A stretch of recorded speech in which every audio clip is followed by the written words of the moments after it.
Let's talk about some signs that an avoidant partner may miss you and how you can respond to these signs in secure fashion. If you're new here, here's the 4 main attachment styles. And if you didn't know already, everybody has an attachment style. You, me, everybody.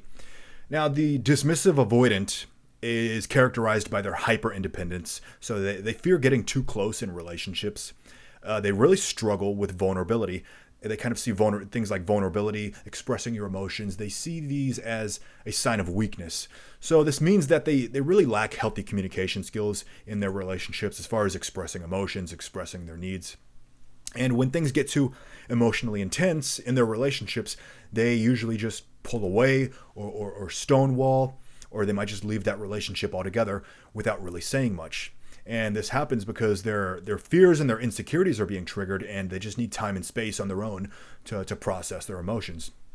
Okay, so let's say that you're with an avoidant partner, this happens, and you give them that space, okay? A couple weeks, couple months, whatever. It's different for every relationship. I'm not going to get into the timeline in this video, but let's say you give them a considerable amount of space on their own, of no contact, so they can process their emotions, okay? How do you know if they start missing you?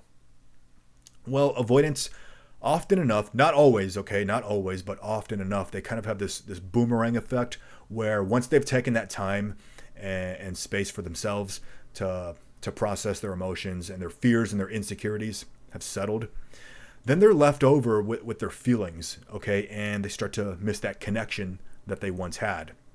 Right? But as we said earlier, avoidants don't like being vulnerable. So they're probably not going to reach out to you directly and say, hey, I miss you. I miss what we had. Can we reconnect? They're probably not going to do that. Even if they really do miss you, even if they really do genuinely want to reconnect, they don't want to put themselves in that vulnerable position to reach out to you. So how do they get this message across to you? If they decide that they want to get the message across to you, right? They'll kind of give you these indirect signals, okay? They might like a post on social media. They might just watch your Instagram story. Or sometimes they might employ a mutual friend to kind of get a hint across to you, right? Get a message across to you. But they'll do this kind of as a way, this is kind of their way as putting out bait for you, okay? Kind of putting out bait in the hopes that you'll take that bait and you'll be the one to reach out directly, because they don't want to do that. That's too vulnerable for them. So they're putting out bait. They're trying to bait you into being the one to reach out directly. Now, in some cases, they might message you. They might call you directly, but not in a vulnerable way, okay? They'll make it about school or about work or something like that. So in any case, if you see any of these signs that they might be missing you, they might be trying to reconnect, how should you go about this? Well, first of all, I really need you to listen to this, especially if you have an anxious attachment style. If you are the anxious preoccupied attachment style, you really need to listen up, okay? Please, if you see any of these signs, do not jump on this and go all in.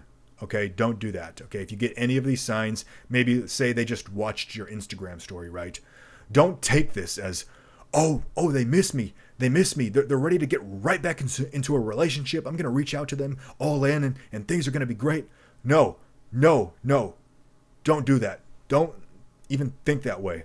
Okay, because for all you know, and avoidance will do this sometimes, for all you know, they might just be testing you to see if you're still around as an option, okay? Because even if you take that bait, then they might just pull away again, just to see if they still have you around, right?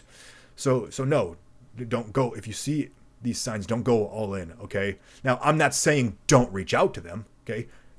If you notice these signs, you can reach out to them, but there's a healthy way to do it. So let's talk about that. Now, the first thing you need to do is check in with yourself, okay? Ask yourself, are you in a secure place? Okay, are you emotionally healthy? Have you taken the time to self-reflect and work on your attachment wounds, work on your insecurities? Have you reflected on the relationship, etc., etc.? Now, be honest with yourself, okay? If you are not in a place of emotional independence, if you are not in that place of having a secure attachment style, if you're too emotionally dependent on your avoidant partner, then don't reach out. Don't reach out because you're not ready. Okay?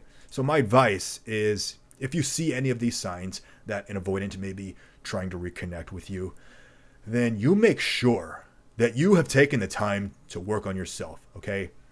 I mean, really take the time to work on yourself, your insecurities, your core wounds, how you can better manage your anxiety, manage your emotions, your attachment issues, etc., and really bring yourself to a healthy place of a secure attachment style of emotional emotional independence, right?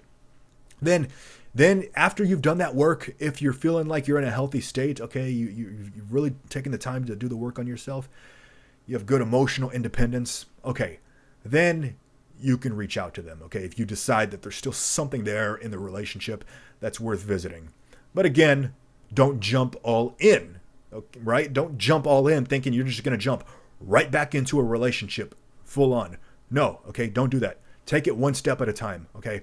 Baby steps, one step at a time. Take a step back if you need to. Take it slowly, please, okay? And have that conversation with your avoidant partner. Again, take it slowly. Work up to that conversation slowly, one step at a time. But you're gonna have to have this healthy adult conversation with your avoidant partner about what your needs are, what direction this relationship is headed, etc.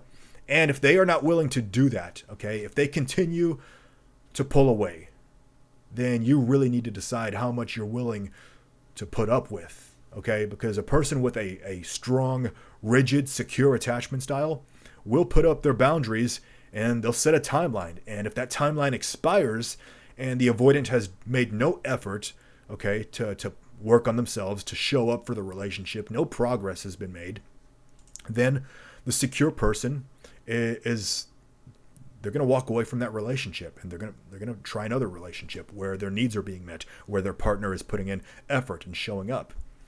Now, if you have an anxious attachment style, of course, that is hard. Okay. I can sit here and tell you, anybody can just tell you, oh, just walk away, just get over them. Just let it go.